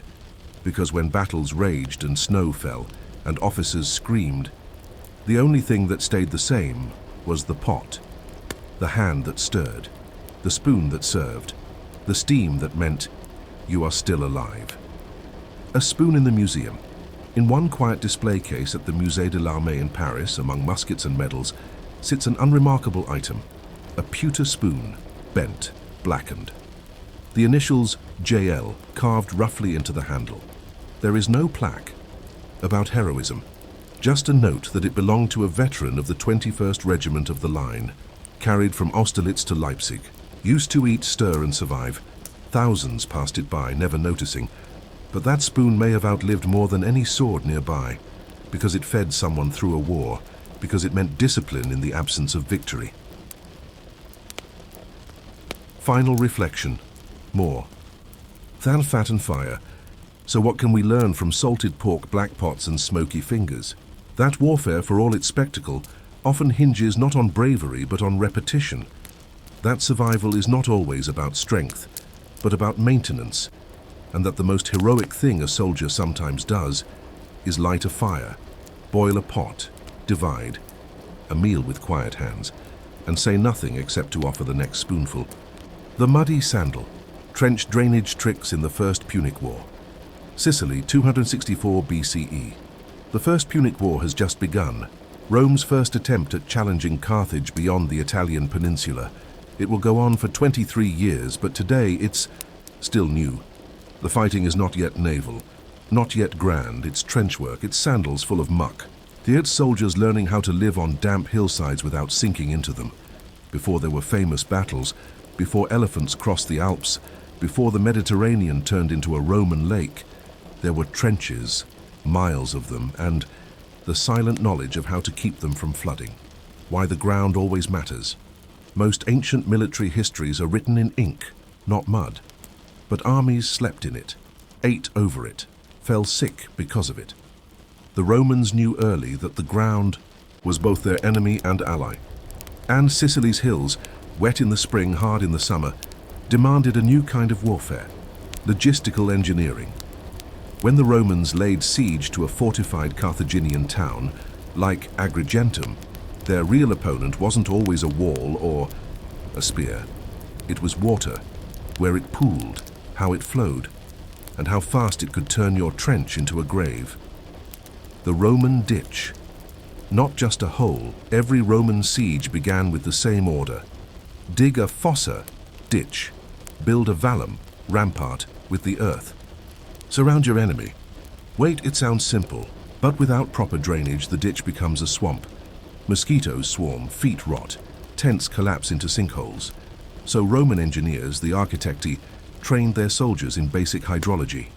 They observed the slope of the land. They identified natural runoffs. They dug side channels, canaliculae at slight angles, sometimes every 10-15 meters. If rainfall was expected, trenches were dug deeper at low points to act as catch basins. They had no pumps, no rubber boots, just wooden scoops, pickaxes, and woven reed mats to line slippery trench walls.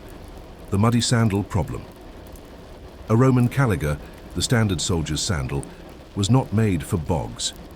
Its open design, perfect for dry roads, allowed mud and water to slosh directly in. In Sicily's trenches, this meant blisters, infections, slipping injuries, and the slow erosion of morale. To solve this, Roman troops developed mud sandal rituals. Sandals were tied tighter. Feet were greased with animal fat before patrol straw was packed inside for insulation and absorption, and men were rotated every few hours when digging in wet ground. Commanders who neglected this saw rapid sickness in their units. Those who enforced it gained a quiet advantage. Stamina. Trench layers. Design in dirt. Roman trenches were not uniform. They followed an evolving logic. Primary ditch, wide and deep, closest to enemy walls. Secondary drainage cuts, shallower, angled outward. Clay packing. Where available, clay was kneaded into trench floors to repel water drain holes, poked with spears at base to allow slow seepage downward. Raised camp roads. Gravel paths built slightly higher than surrounding. Mud. These weren't high science, they were learned the hard way. When trenches flooded, soldiers didn't retreat, they redesigned. Sometimes they built temporary dams with sacks of sand and animal hide. Sometimes they stole timber from abandoned homes to line their trenches. Sometimes they dug a new ditch entirely overnight, all without glory, all without record, all while soaked to the knees, the smell of siege more than death. Ancient sources speak of the stench of siege warfare, rotting food, latrines, corpses. But another smell haunted these early sieges: wet wool, raw earth, and trench water. Soldiers slept in cloaks stiff with mud. They lit fires in raised pits to stay dry. Their bedding, if any, was straw or branches thrown over gravel. Sentries stood with 1 foot in water. And yet they stayed, because the discipline wasn't in charging walls. It was in holding the line while your feet squelched in the dark. A lesson from the enemy. Carthaginian engineers were no less skilled. In fact, early in the war, the Romans copied Carthaginian trench techniques. One captured engineer was reportedly forced to demonstrate how their stone drainage tiles worked, flat plates placed at trench bottoms to create water flow. The Romans adapted this with fired clay or carved timber, depending on what they could steal or trade. Innovation in these sieges wasn't about technology. It was about watching the water and deciding where to let it go. Unresolved thought. One rainy evening outside Agrigentum, a young legionary kneels ankle-deep in a trench, using a curved tile as a makeshift scoop. He empties his section every half hour, shoulders hunched, face wet. No one will remember his name. No monument will bear his mark, but without his trench staying dry, the tents above would have collapsed, the firewood would have soaked, the morale would have broken. So you wonder, in a war told in elephants and fleets, how many victories began with a soldier simply digging the water the right way? The Romans never liked to admit when they learned from their enemies.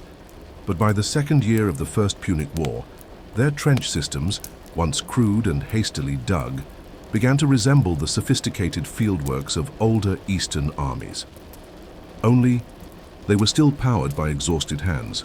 No pulleys, no surveying gear, just sweat, shovels, and the ever-present question, where will the water go next? Sapping, the warfare below the warfare.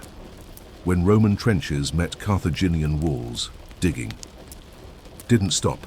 It just went deeper. Sapping, the slow, silent tunneling beneath a wall to weaken or collapse it, was one of the least glamorous, most miserable tasks in ancient warfare. It involved crawling through narrow, pitch-black shafts, chipping away, hat-stone foundations, and worst of all, fighting groundwater. If your sap flooded, the wall stood. If it stayed dry, you could collapse a tower in hours. Roman engineers began lining these tunnels with woven reed mats, soaked in pitch to repel moisture. They laid bundles of dried vine branches to absorb water and reinforce soft walls. And in some areas, they dug intercept ditches alongside the sap to draw water away. It was trench warfare as hydrology, but without candles, too risky, and little airflow, sap teams worked by touch. Every few minutes, someone scraped water toward a bucket and passed it back. A full sap might need over 100 water holes before it was usable. And all of it was done in silence. The night watch and the ditch. While the day was for digging, the night was for guarding the trench. Trenches not only had to function, they had to be held. Each night, Sentries walked the line, checking for collapses, water backflow.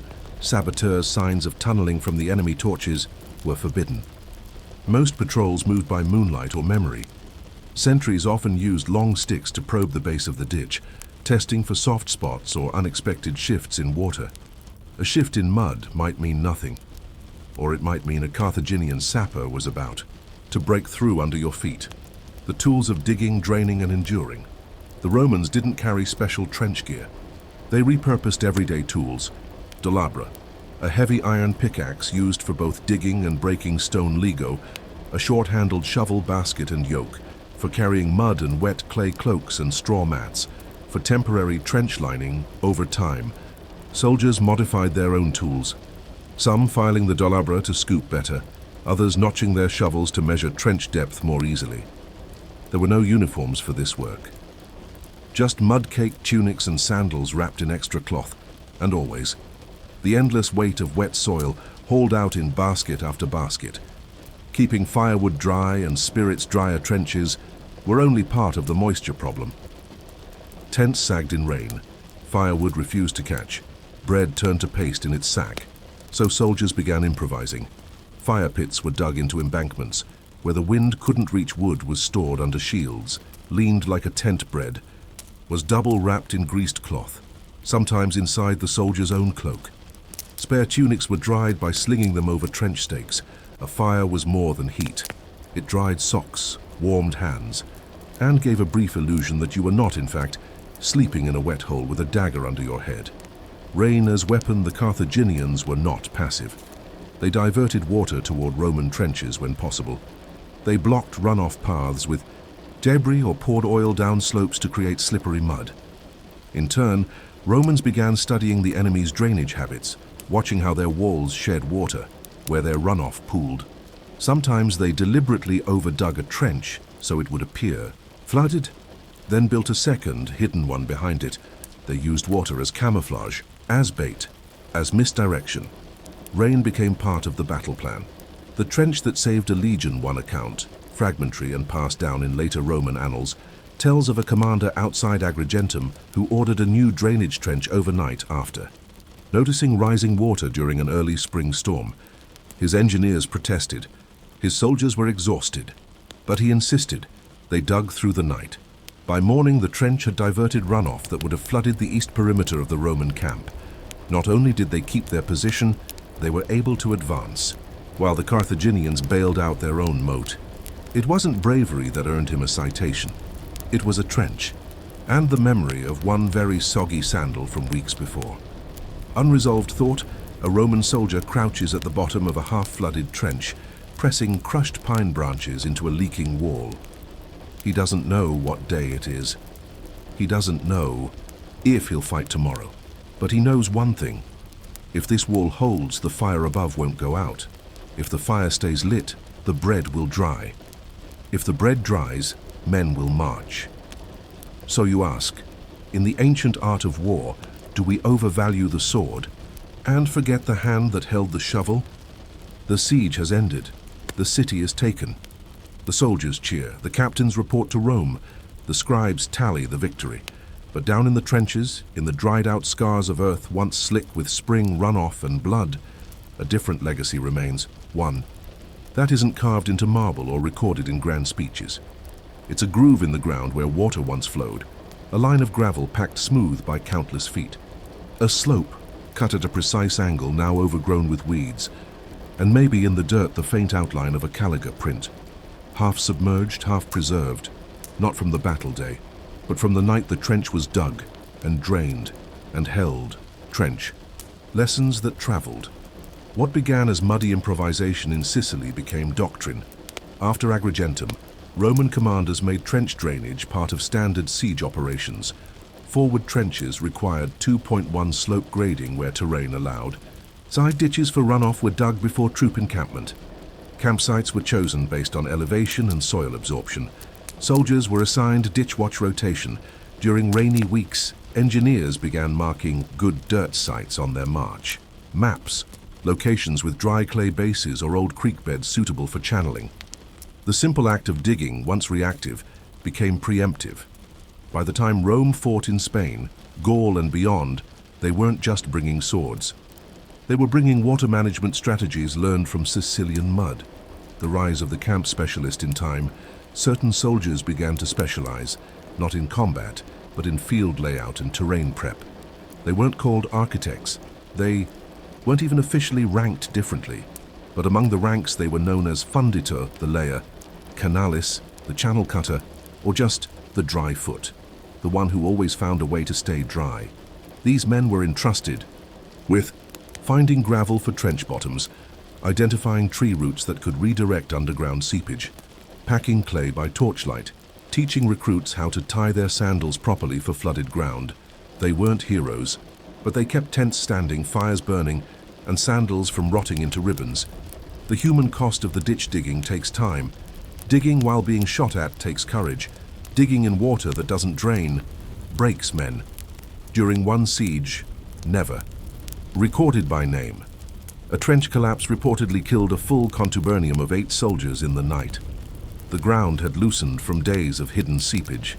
The men were buried alive under their own rampart. In response, commanders began issuing midnight trench checks as official orders. It wasn't about punishment. It was about preservation. The realization that your defense could become your grave if you weren't vigilant.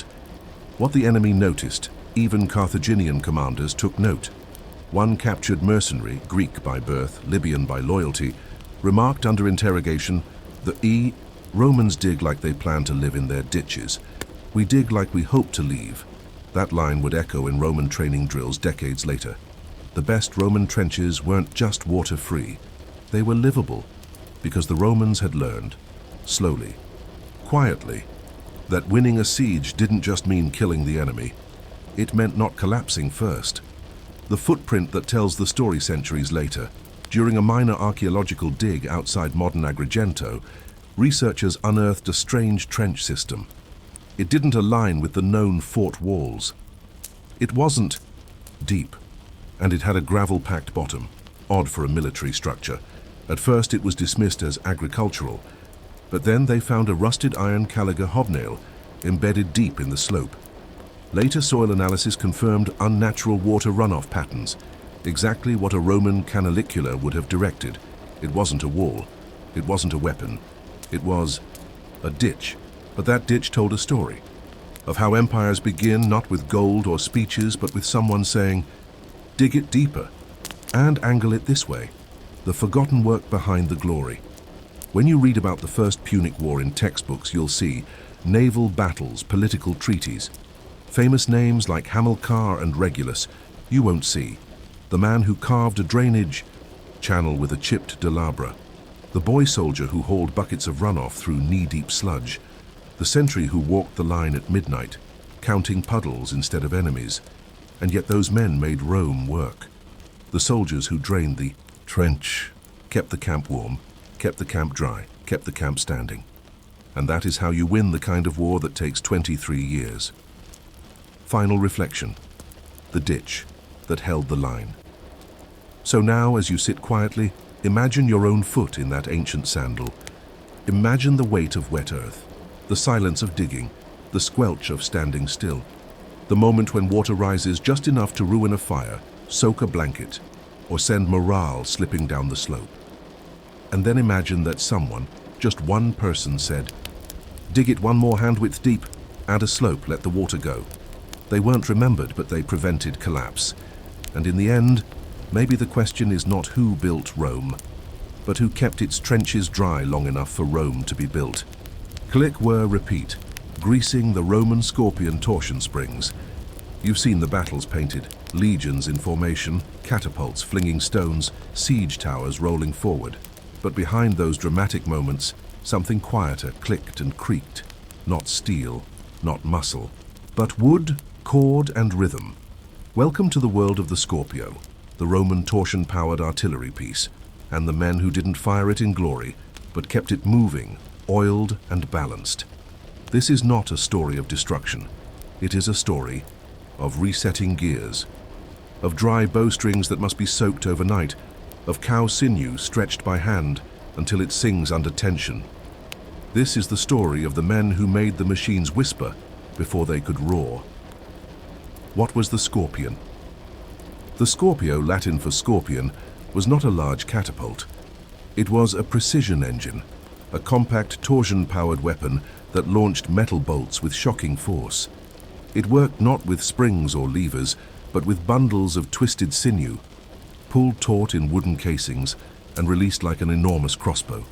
Each Scorpio had a wooden frame, usually oak or ash, 2 torsion bundles made from twisted rope, hair or tendon, a central slider that moved the bolt, a crank and ratchet, system to wind it back, and importantly, a lubrication system, because dried sinew snaps a well-maintained Scorpio could fire dozens of bolts per hour. A neglected one?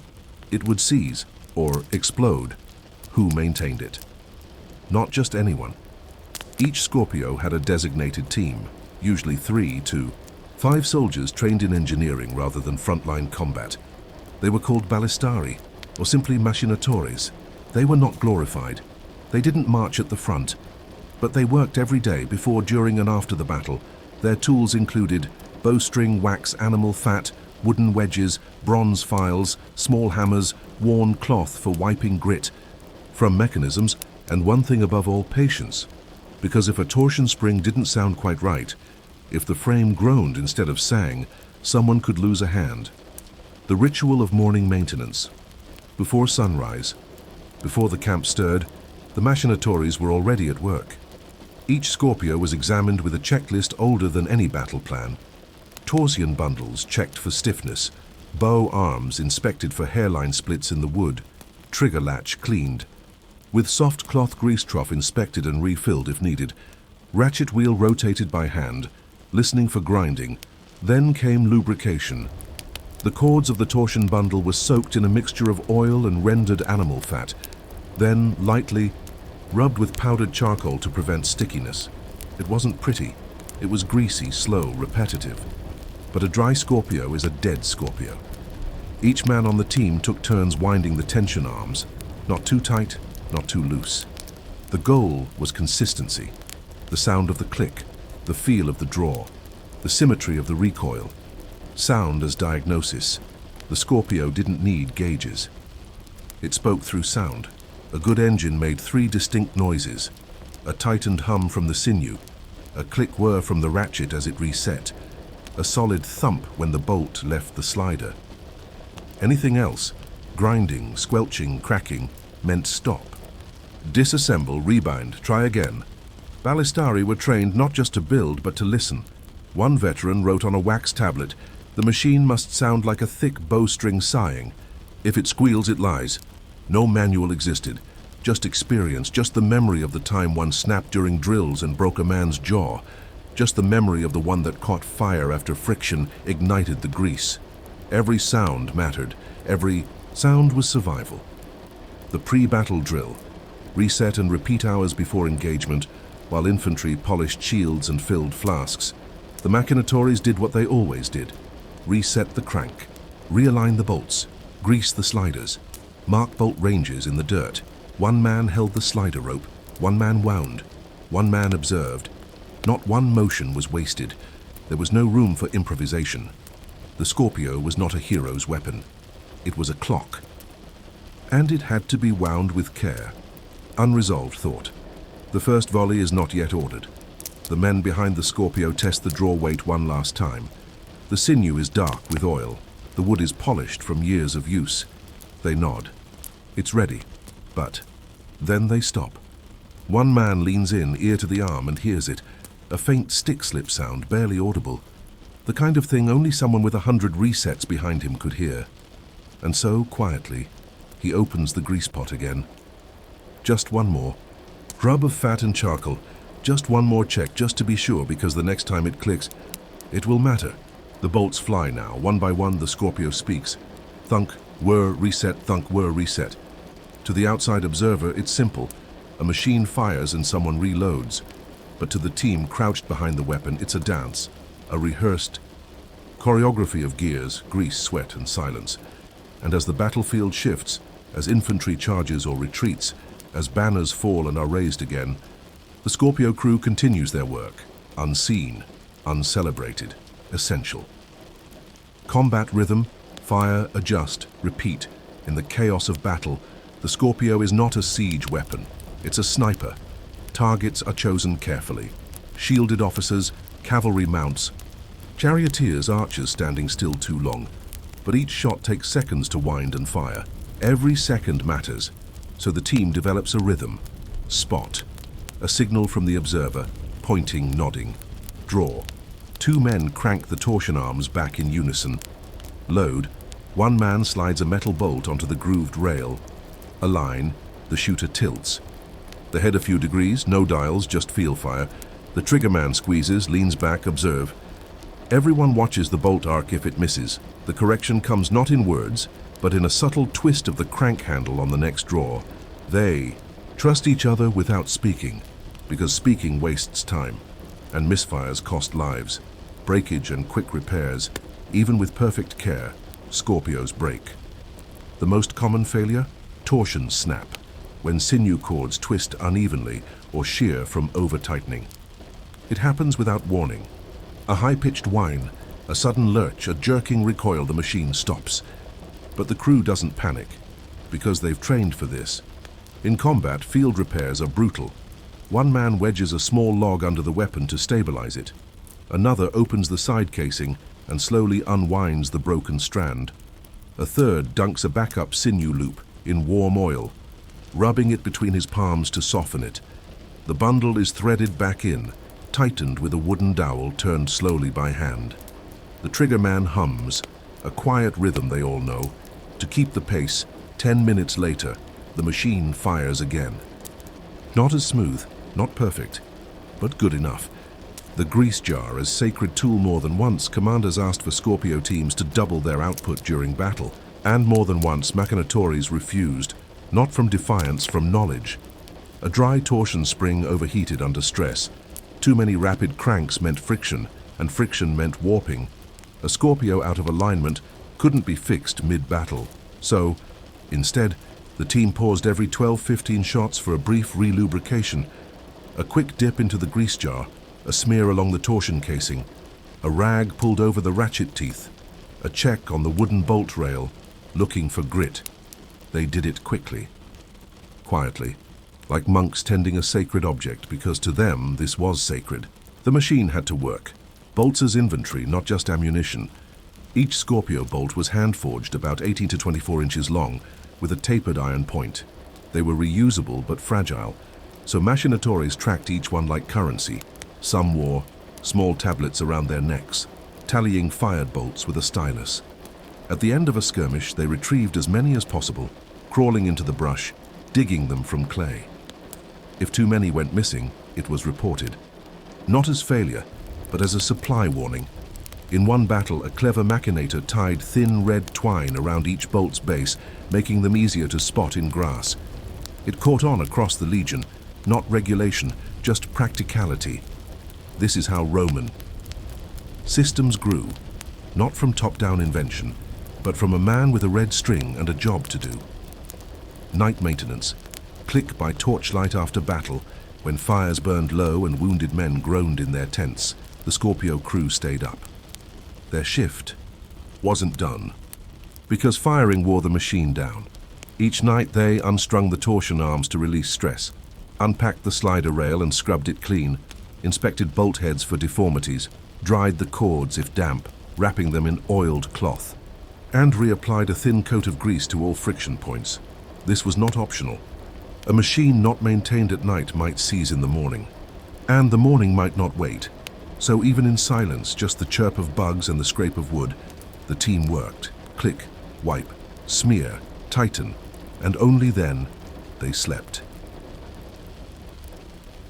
Unresolved. Thought one machinator sits beside the machine, back against the crank arm.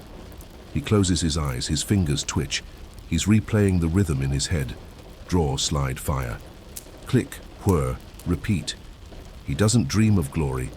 He dreams of smooth recoil, of that perfect shot when everything aligned, and you wonder, When the battle is long forgotten, will anyone remember the man who oiled the spring before it snapped? The campaign ends, the enemy retreats. The roads are cleared and the Legion breaks camp. The Scorpio stands still now, no more whirring, no more clicking. The Torsion springs are unstrung, bundled in cloth. The bolts are counted, tied in groups of 5. The crank wheel is strapped down. The grease pot is sealed. But the men who work the weapon still move by habit. They count steps in rhythms. They pack their tools by order. They clean the slider rail even though it won't fire today, because the Scorpio has trained them, not in combat, but in discipline by repetition. And this, more than anything, is how Rome endures. After battle, how Scorpios were stored, not celebrated. Once a battle was won, weapons were not paraded. They were disassembled, wrapped and stacked like farming tools. Each piece of the Scorpio had its own place. Bow arms laid flat, waxed to resist splitting sinew cords, soaked again in oil and stored in leather sacks, bolts polished, tips filed, shafts rewrapped, frames inspected for warping or cracks. The team recorded every detail on wax tablets, tied together with twine, then stored in the unit's logistics tent. Nothing glamorous, no ceremony, just method. In some legions, machinatories wrote short condition reports in neat block script. Scorpio number 4, tension frame 108, cracked, will require new wedge before next use. Grease used, boar fat, plus soot mixture, still viable, 2 jars remaining. It reads like inventory. But it's actually something more. Confidence for the next campaign. When a Scorpio breaks for good eventually, even the best-built Scorpio fails. The wood swells. The cords fray beyond repair. The alignment skews. When this happens, the machine is not discarded casually. First, it is stripped. Metal parts are removed for smelting. The sinew cords, if intact, are cut and used for bowstring repairs. The grease jar, often carved from hardwood, is reused. The frame is burned for firewood, only if no salvage is possible. Sometimes, if the Scorpio served well, its frame is marked, a symbol carved with a knife, a date, initials, a quiet memorial from the team who worked it, because to them this was never just a weapon. It was a partner, the training of the next crew. When a new machinator joined the crew, he didn't receive a scroll or a speech. He watched, and he repeated. Training happened during downtime, learning how to file a bolt shaft perfectly straight, memorizing the feel of correct torsion, practicing crank speed until his arms burned evenly, recognizing the sound of a tight spring versus an overstretched one. He wasn't allowed to fire for weeks. He only reset, only watched the ratchet spin, because the job wasn't about strength. It was about attention. The mark of a good machinator wasn't how fast he worked, but how quietly he did it. Echoes in Roman engineering, the Scorpio's design and its maintenance discipline influenced more than just war. Later Roman engineers applied the same, grease formulas to water mills, tension balancing principles to bridge cables, precise load logging to aqueduct sluice gates, and maintenance logs that inspired bureaucratic forms. A field weapon became a philosophy. Do it once. Do it clean, do it again. It wasn't about innovation. It was about durability through habit. The last click. Artillery that whispered history.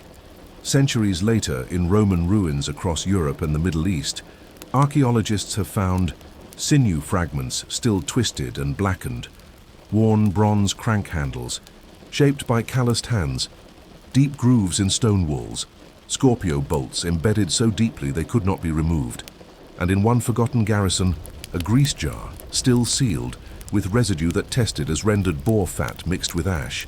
These aren't war trophies, they're tools. They speak of men who maintained, not conquered, of machines that whispered, not roared. Final reflection, repetition as legacy. So what did Rome leave behind? Not just roads, not just aqueducts, not just victories. It left behind systems, mechanisms powered by quiet people, people who clicked and whirred and reset and clicked again until it worked. The Scorpio was never a loud thing. It was never famous. But it fired true because someone greased the spring the night before. And maybe in the end, that's what holds a civilization together. not the fire, but the hand that keeps the fire-fed machine in tune. Click, whirr, repeat,